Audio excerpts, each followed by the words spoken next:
ku isi benshi bibaza byinshi, baratekereza, ariko nyamara amwe mu magambo tuzi asanzwe afite ubusobanuro bwimbitse bitewe n'aho yaturutse. Uyu munsi tugiye kubabwira inkomoko y'ijambo panic.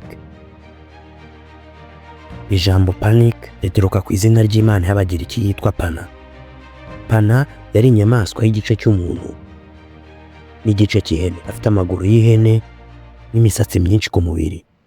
Pana yari imana y'ubusitani, amashyamba n'uburinganire, cyane cyane mu gihe cy'Abagiriki ba kera. Ibyinshi ugiye kumenya kuri Pana. Joe West Entertainment tubaha ikaze. Abantu bizera ko Pana yari afite ubushobozi bwo guteza ubwoba ndengakamere, intense fear mu rurimi rw'Icyongereza, by'umwihariko igihe yari arakaye cyangwa yatewe. Iyo yajyaga arwana cyangwa gutera intambara, yavugaga induru cyangwa akavuza ikintu cy'umuriro, bituma abantu bahunga cyangwa bagatakaza ubwenge. Uwo mwuka wo gutakaza icyizere no guhangayika bikabije, Abagiriki bawitaga panikon deima, bisobanuye ubwoba buturutse kuri Pana, aribyo byaje kuba panike mu Cyongereza.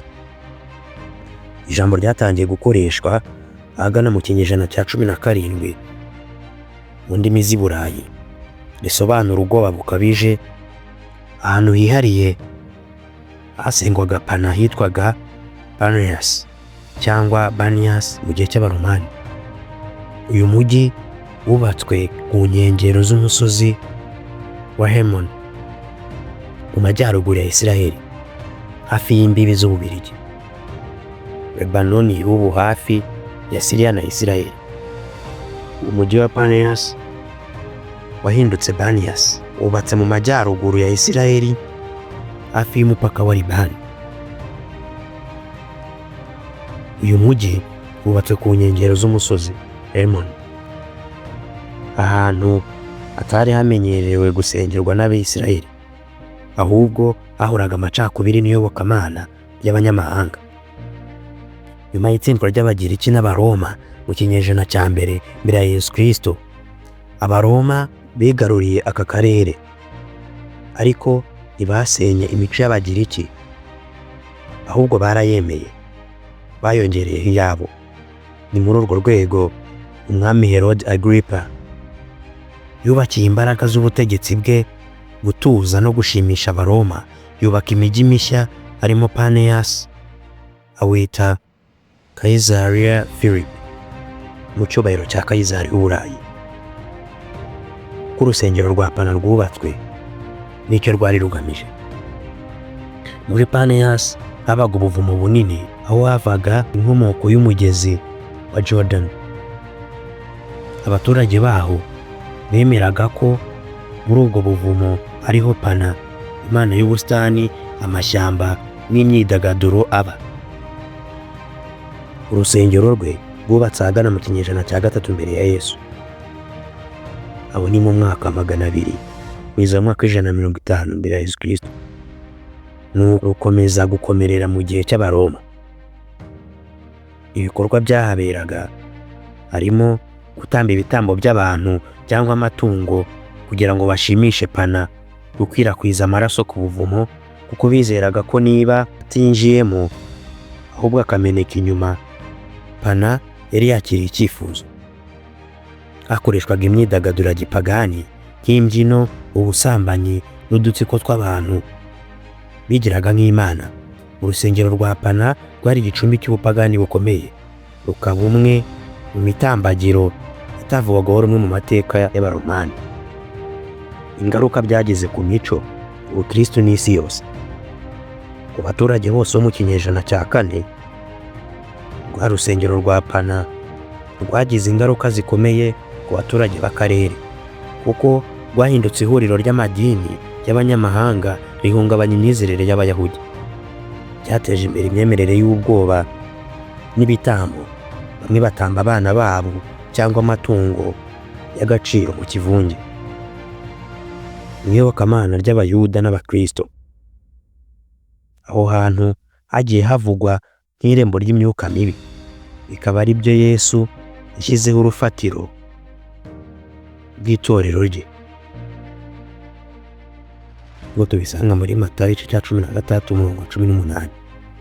Ni nk'aho yashakaga kuvuga ati, nubwo irari irembo rya Pana, urusengero rw'ubwoba, sinzatinya kuhavuga ko ari itorero ry'Imana rizashingwa.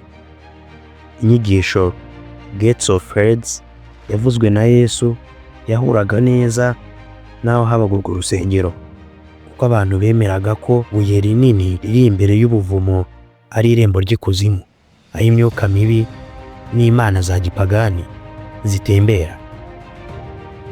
Mu mateka y'isi, ibyabereye Panias byatangiye kwangiza ishusho y'abantu ku buzima bw'umwuka, kugeza igihe ubukristo butangiye guhagarika ubupagani bukabije. Mu kinyejana cya 4 n'icya 5 nyuma ya Yesu Kristo, Abakristo batangiye gusenya urwo rusengero, banarujugunya hasi mu mateka. Igihe Yesu yahageze Ibanias cya Panias, Yesu yageze Ibanias cya Kaiser Philip nk'uko yitwaga icyo gihe, mu gihe cy'ubuhanuzi n'ubutumwa bwe. Bivugwa muri Matiyo cya 16:13 kugeza 20, aho Yesu yabajijwe abigishwa bati, abantu bavuga ko umwana w'umuntu ari nde? Muri Matiyo 13:13. Muri icyo kiganiro Petero niwe wamwiyemereye bwa mbere ati, uri Kristo, umwana w'Imana ihoraho. Ibi byabereye i Kaisaria Philip, ari nayo Banias cyangwa Panias, aho Pana yasengwaga. Hari abavuga ko Yesu ashobora kuba yarahitiyemo kuhavugira ayo magambo kugira ngo yerekane ko imbaraga z'Imana nyakuri zirusha iza Pana, kandi ko inzugi za Hades, ubuvumo bwa Pana, zitazanesha itorero rye. Iri jambo ryose rihuye n'ubushishozi bwimbitse. Abantu batekerezaga ko ari irembo ry'imbaraga za Satani. Yesu yavugiye ko itorero rizatsinda urupfu n'ubwoba. Inyito ya panike mu mico y'isi. Nyuma y'Abagiriki n'Abaromani, inkuru za Pana zakomeje gukwirakwira i Burayi biciye mu myigishirize y'iyobokamana, ibitabo, inyandiko. Ijambo panique ryaje kumvikana neza cyane mu gihe cy'intambara za Napoleon, intambara z'isi ndetse n'igihe cy'ihungabana ry'ubukungu. Muri make, ijambo panique rikomoka kuri Pana, imana y'Abagiriki yatezaga ubwoba bukabije.